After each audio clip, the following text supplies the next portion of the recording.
Hello, good afternoon, and welcome to this session of the challenges of cataract surgery in coexisting retinal diseases and comorbid conditions. To begin the session, let me welcome and call upon our chairman, Dr. Subhashish Nag sir, to please come in front. Our esteemed panelists, Dr. Parag Mukhopadhyay and Dr. Parvez Alam, to please come over in front. To begin with, I'll first start with the cataract surgery in patients with diabetic macular edema. That's my topic. I'm going to present this. And then Dr. Aniruddha Maiti, and thereafter Dr. Rupak Biswas, and then Dr. Debashish Das will continue. So,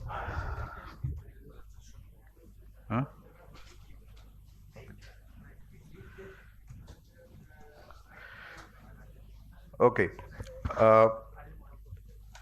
To begin with, let us discuss cataract surgery in patients with diabetic macular edema.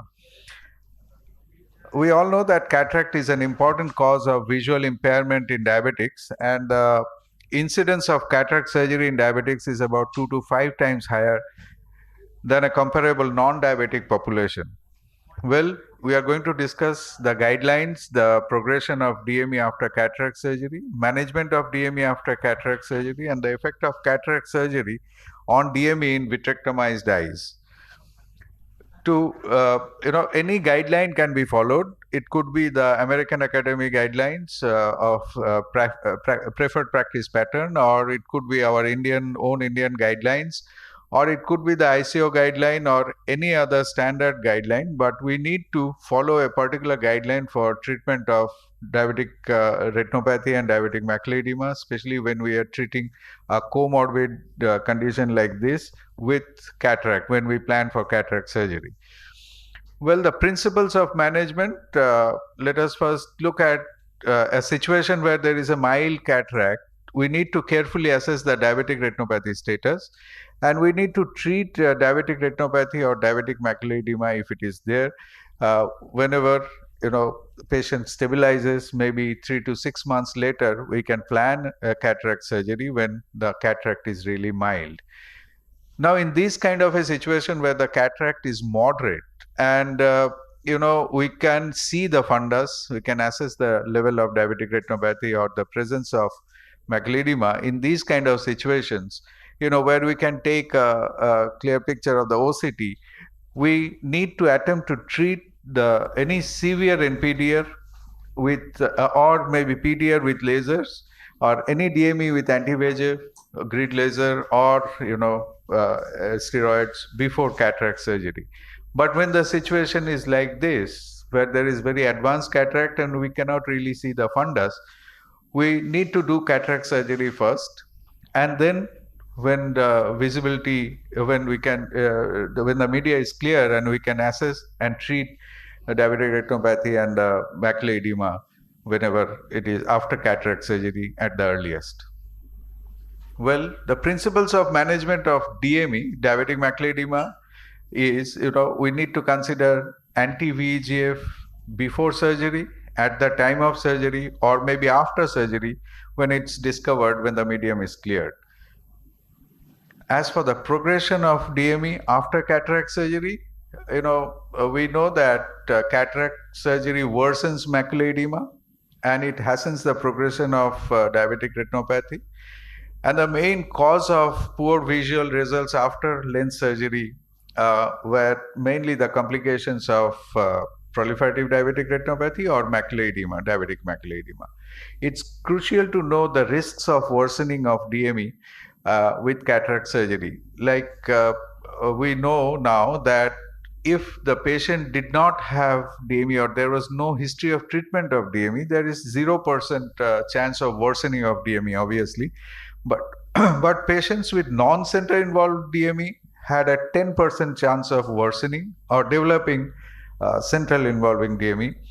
And those who had pre-existing center involved DME had a 12% chance of worsening. But a history of treatment of DME put the patients at the greatest risk of worsening of DME, and that is about 20% of these patients have a chance of worsening of DME after cataract surgery. Now, the risk of macular edema has also been stratified, with in relation to the preoperative grades of retinopathy.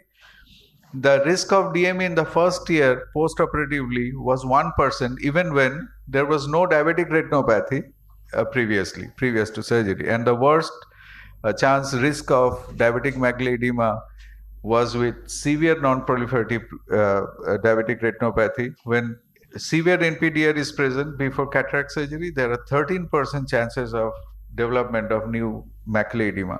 So these are the risks associated with the level of diabetic retinopathy. As for the management of DME after cataract surgery, we know there are many considerations. The preoperative considerations are that visibility, if it permits, we need to assess the level of diabetic retinopathy and the presence of DME.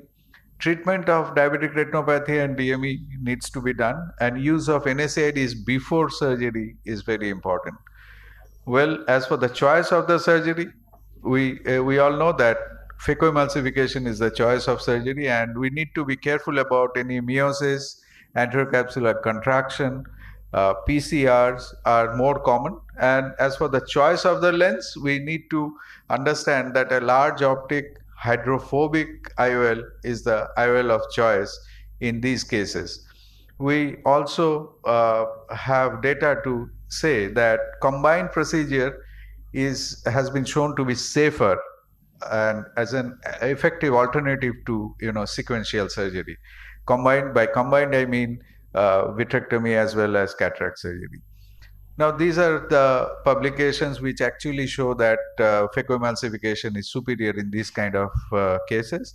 And of course, amongst the post-operative considerations, use of steroid and long-term use of NSAIDs. We use it for a longer period of time in these cases. And a regular follow-up with dilated fundus examination. As for the choice of anti-VEGFs, any of the anti-VEGFs are equally effective in this situation. And of course, the timing of surgery, timing of planning cataract surgery. Like if a patient is already receiving monthly treatment for anti-VEGF treatment for diabetic macular edema and we have to plan a cataract surgery, then the best time is in between two injections, which is safe. Now, sometimes we have to differentiate between diabetic macular edema and a pseudophakic CME, and FFA is the tool to differentiate. Well, in vitrectomized eyes, we need to understand that previous vitrectomy does not appear to lessen the rates of post-cataract surgery macular edema. So we need to treat them as any other situation where macular edema can be expected after cataract surgery. To summarize, pre-existing diabetic macular edema prior to cataract surgery or history of previous treatment of diabetic macular edema may increase the chance of DME after cataract surgery. And assessment and treatment of DME prior to cataract surgery is extremely important. And treatment of diabetic macular edema with intravitreal anti-VEGF, steroids or lasers have all shown very promising results. Thank you. May I call upon Dr. Aniruddha Maiti to give his presentation, please. Yeah, please. A very masterly simplified talk for everyone to understand. Thank you. But what is the time you would, in the preferred pattern after an injection when you are giving it before the surgery? What would be the time difference? Okay, at least a week. At least a week. Yeah, 7 days prior to surgery. And then after 1 month again maybe. Yeah, after 1 month. And if we really we are giving monthly injections in between, then in between is best, because we can really avoid the confusion of end of the or reaction from the anti-VEGF, or it's uveitis from cataract surgery. That differentiation can be made. Another was, you said when you are doing it after, so you will get time to assess, I think. Yes. That can be done 1 month later. 1 month later. That should be good. Yeah. I think regarding the first one, nowadays what we do is give a Ozurdex injection before the cataract surgery, and within 3 weeks the cataract surgery is performed, and those cases actually do pretty well. Yeah, because it has been shown that steroids and anti-VEGF should have equally good results, visual acuity in terms of visual acuity and also drying, macular drying. In fact, steroids would dry the macula faster or better, uh, and the visual acuity outcomes are the same with steroids and anti-VEGFs when we consider the pseudophakic patients only. So when we plan cataract surgery, they become pseudophakic. So it could be intraoperative, and if we want to give it before we can, Ozurdex or steroids are equally effective. In our solitary practice, usually we do not declare, and even in institutional practice too, I think there is no declaration from to the patient that your retinal condition will deteriorate, worsen after the surgery. What should be the protocol actually if you go with the route? Exactly. I think counseling is very important, and it should be made, very well, point very well made. Like patient, not only counsel. I think during our information to the patient also, or in the consent form also, we can add a line in these kind of cases that diabetic maculopathy as well as diabetic retinopathy can worsen after cataract surgery, and it has been documented.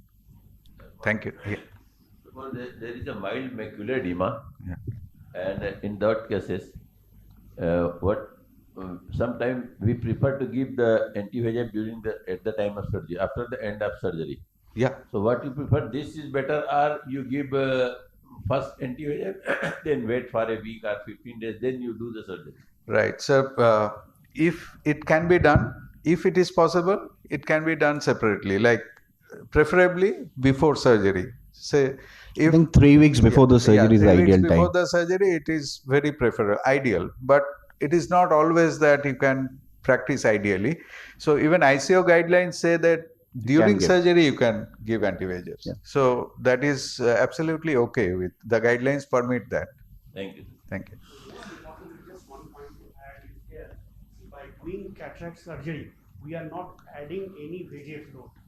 So that is the most important. Uncomplicated cataract surgery. Uncomplicated cataract surgery. Exactly. So here you are inducing inflammation.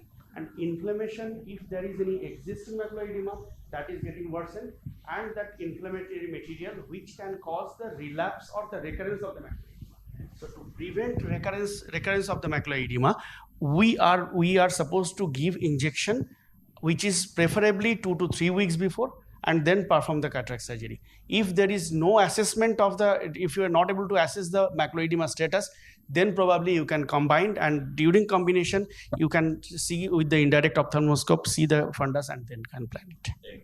Thank you.